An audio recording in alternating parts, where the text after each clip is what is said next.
Can you hear me? Hopefully. There's nobody behind you, so I don't know. Yeah. I got a call.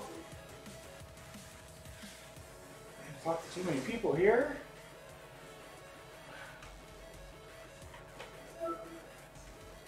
It works. It works. Okay. Good. It works. Okay. There we go. All right.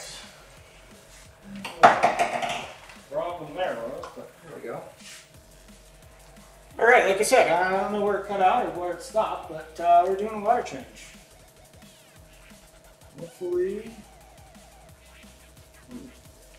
Hopefully we're all good now.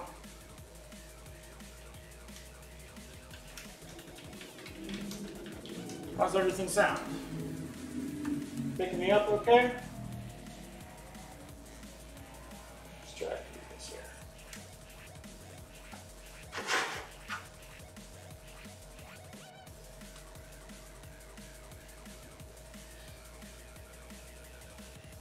Good. All right. Yeah, let me try to bring that closer and turn it up a little bit.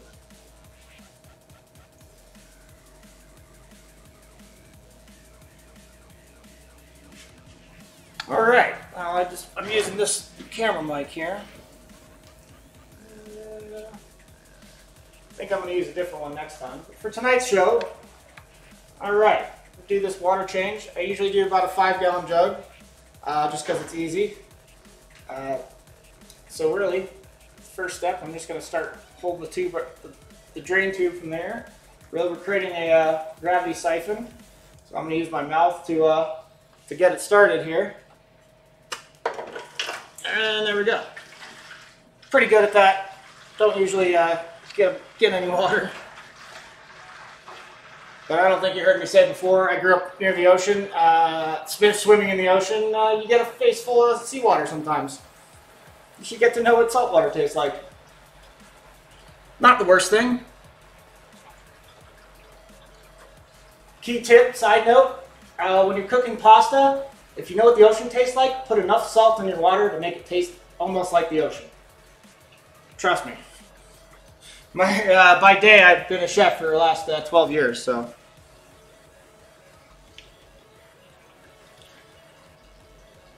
Now just to make sure, I am going to shut the pump off down here. Just going to unplug this guy. Whoop. Oh shit. I lost my light there.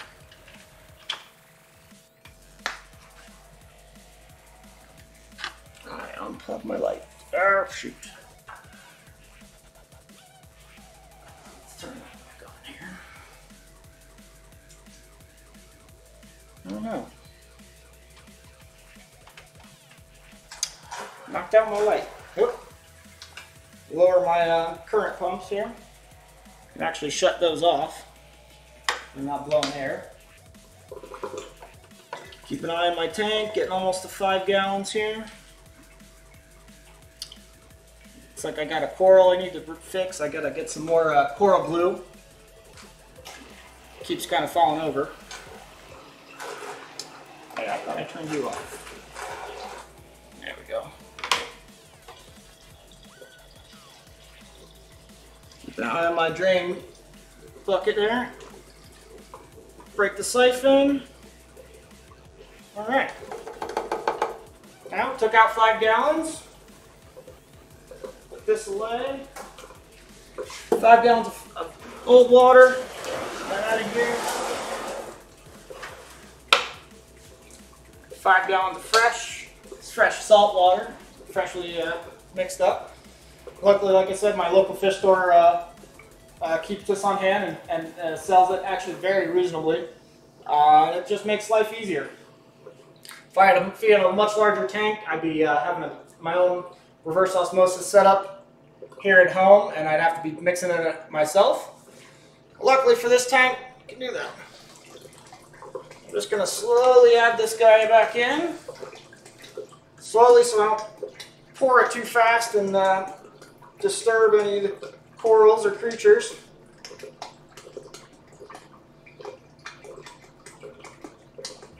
our shrimp Pierre there doesn't seem to be too bothered at all. All the fish are hiding, of course.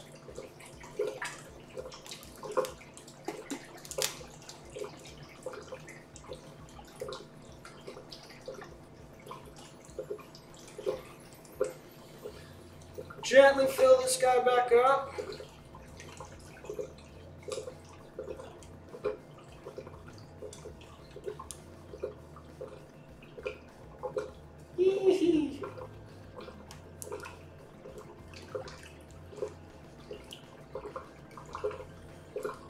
And once I get to the point where the siphon starts to draw water back to the sump, I'll turn the pump back on. Which is just about there. A little bit left. Somehow I knocked out my light, but that's alright. I'll have to check on that. Alright, start the return pump back up. It's blowing out its bubbles. But the return pump itself takes a little bit of time to get itself spinning.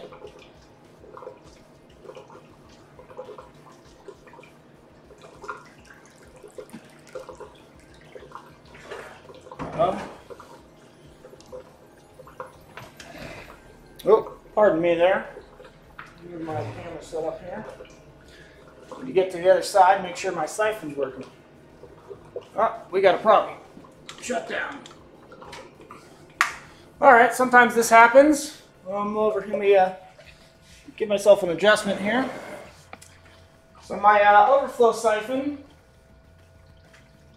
basically, the guy back here, there we are. So this draws water back from the top of the tank to the sump. It just took a little while to get started, which now looks like sometimes it gets an air bubble trapped in. And you got to kind of keep an eye on it, make sure it's flowing. Looks like we're all good now. Plug in our return pump back.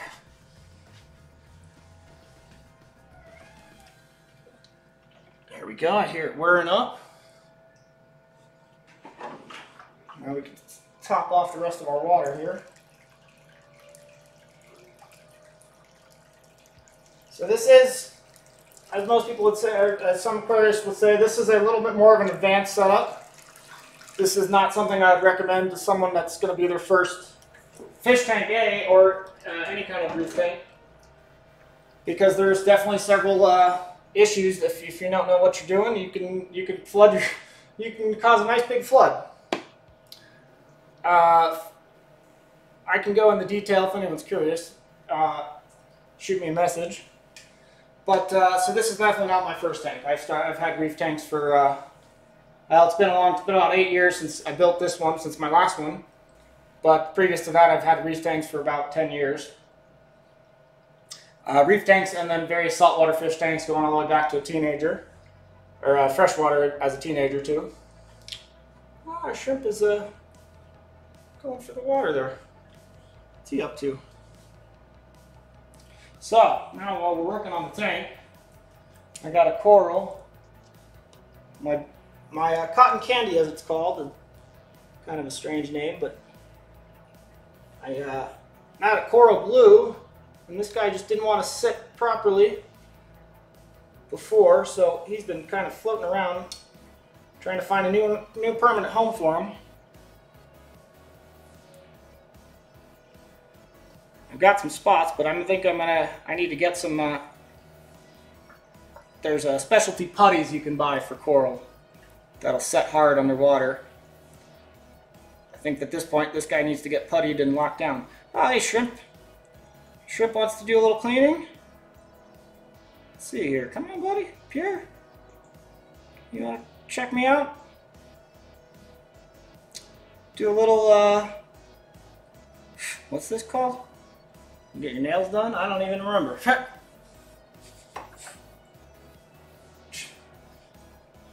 Oh boy. It's eluding me. I can't even remember what that's called now. Anyway, cleaning the dead skin off my fingernails here. Now when I do a water change, it's always a good time to keep an eye on everything on the tank. Take a close look at everything. Make sure everything seems like it's happy in its spot. Make sure no corals or no fish, nothing's getting aggressive with each other. I'm gonna move this little. Found a random little piece of zoanthids on a piece of rock that had fallen. Zoanthids are these little soft coral polyps here, rainbow of colors, but sometimes they'll fall into a hole and they'll just eventually go dormant or go lose their color, keep growing until they find some sun, and then they'll pop back up. You never know. But I'm very glad to see my firefly chalice coral there. After the first day, looks like somebody had tried to get a taste for it and see if they liked eating it, and determined they didn't because they didn't come back to it. But it looks like it's regrowing, and I'm very happy to see that. That's my first chalice coral, which is a true SPF small polyp stony coral, which are some of the hardest, most challenging, not most challenging, but definitely a little more advanced corals, as they require a lot of light, photosynthesize their energy, in addition to eating some of the fine particulate and microscopic particulate out of the water, zooplankton, phytoplankton. Speaking of which, we're going to get ready to do a feeding here. Get my trusty little deli tanner used for water sampling, testing, things like that. Usually get about a cup of water in the bottom. Set that out. I'm going to go pull the fruit out of the freezer. I buy a nice custom blend from my local fish store.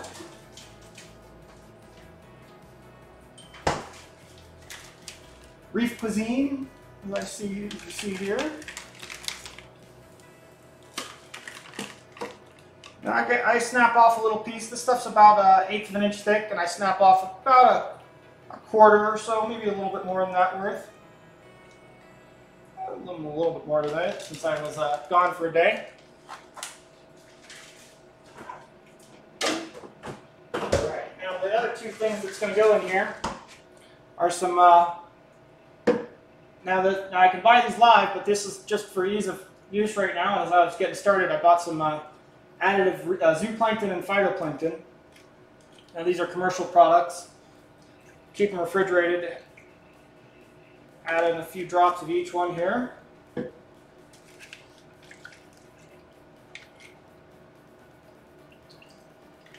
There we go. My fish store does sell properly his own phytoplankton, and I'm probably going to start buying it from them as well. So now I got my food mixture ready to go here. I'd like to let it melt down a little bit so all the little tiny mysis, brine shrimp, all the little goodies. In addition to the liquid food, or the carnivorous food, my orange shoulder tang, the yellow tang in there, which he looks like a pure yellow tang right now because he's a juvenile. As an adult, he will completely change. But they like, they have a omnivore, but they prefer vegetation. He will eat some of the carnivorous fruit, the meaty food, but they like they like plants.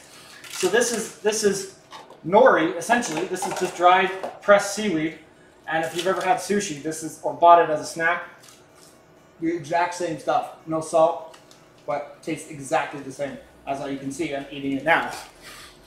So we're going to give him some of that. I'm going to do that first, actually. And as you see, I'm going to pull out the side cam, give you a better view. Basically, I just take this, I got a little magnet, I stick it to the side of the glass with the magnet, and it'll blow around in there for a couple days until they nibble it apart. So let's put that right up here. Nice and in the front there. We got a couple fish that like to nibble on that. The 6-line wrasse, the little, sometimes it's hard to see the color, but the little quick little dart guy looks purplish sometimes on the cam. So as you can see, some of them are starting to go right towards that, or kind of see, they smell it. They can smell it through the water. There we go. They're going to pick at it. The tang, he'll pick at it kind of like a dog tearing at a rope. If you're playing tug of war with a dog, he'll rip his jaw back and forth. He'll do the same thing to try and tear off a piece of seaweed. So now our liquid food is ready. Yeah, Troy Button, it literally tastes like the snacks you can buy at the grocery store and the health food aisle type of thing. Just no salt, but ironically, there's plenty of salt in the water. I haven't tried eating the other food. I trust it's good. My fish store knows what they're doing. I'm lucky enough to have a fish store very close to me that is completely focused on saltwater and specifically coral reefs and reef tanks, and more specifically than just saltwater tanks. Some people don't know, saltwater tank, they'll see, beautiful fish and stuff. Well, you can have a saltwater tank that's just a fish tank, and you just have fish that live in it, and you don't have generally many what's called live rocks. You just have artificial structures in the reef, and it's just mainly fish that live in there. And those can be a bit simpler, don't require as much attentive care. But for me, I personally love propagating corals, growing corals, keeping it, being able to grow a small piece of the ocean in my home. I'm a big believer in sustainability, protecting our oceans, because as a reef keeper, I hate to see that our coral reefs in the ocean are being bleached. So I support things like that. I support movements to protect our oceans. I don't agree with people that go and scavenge and illegally poach corals and things like that. All right, I think we're ready to dump the food in. Any questions? Any countdowns? All right.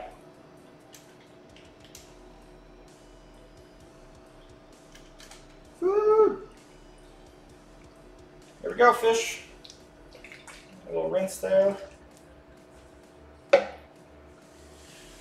All right. Oh, look at Bob. Our engineer Goby, the big black and white fish. Likes to come out. He's the one that digs all the tunnels that all the creatures enjoy. So I left the circulation pumps off from the water change just to keep things nice and settled so the fish don't have to chase after their food as much. Let me do a little camera tweaking here on the fly.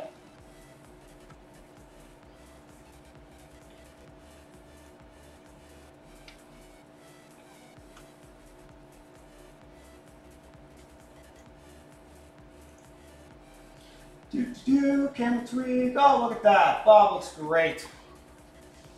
This guy's one of my favorite fish here. He pokes out of everywhere sometimes.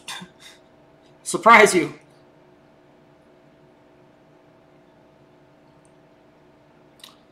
All right, let's see. One thing I love about feeding time, I'm going to pull the camera back so I can point this guy out here. These little snails, they'll appear out of the ground, appear out of the sand. Let me give you a tighter shot here. Let's go.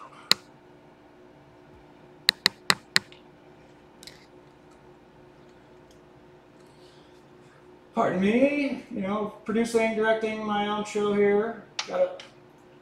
My producer works remotely, so sometimes it's a little difficult, but and I'm getting the hang of this. Let's see here. Can I get that? Can I get that snail in?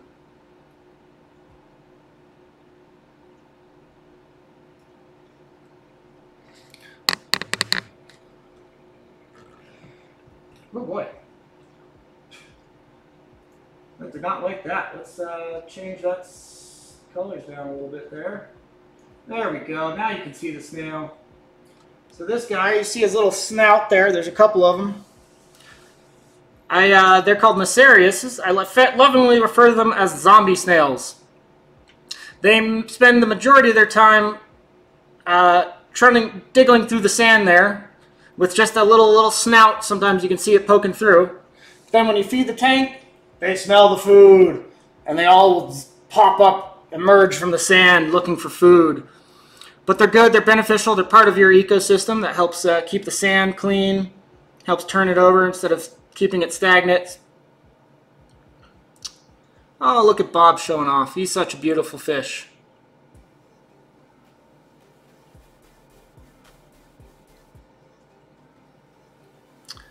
Wow. Feedings are the best time. Some of the times when you just like to pull up a chair and kind of get close and kind of just peek and watch everything. You know, enjoy the result of your hard work. My newest hard coral over there, in between these two clusters here. I'm not sure. Yeah, I can see it here. This guy down in there is kind of difficult. Kind of difficult to see to get the colors up. But if you check the Instagram, I've got nice, beautiful pictures. I've learned photography through this project. Now I'm trying to share the pictures online every day. Getting a new camera, so more new to me. So we'll be keep an eye on it. Like the page. Give us a follow. Check back often.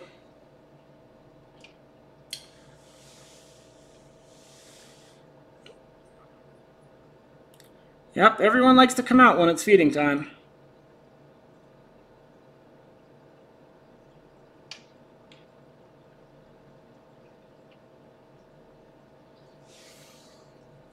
Well, thanks for watching Twitch.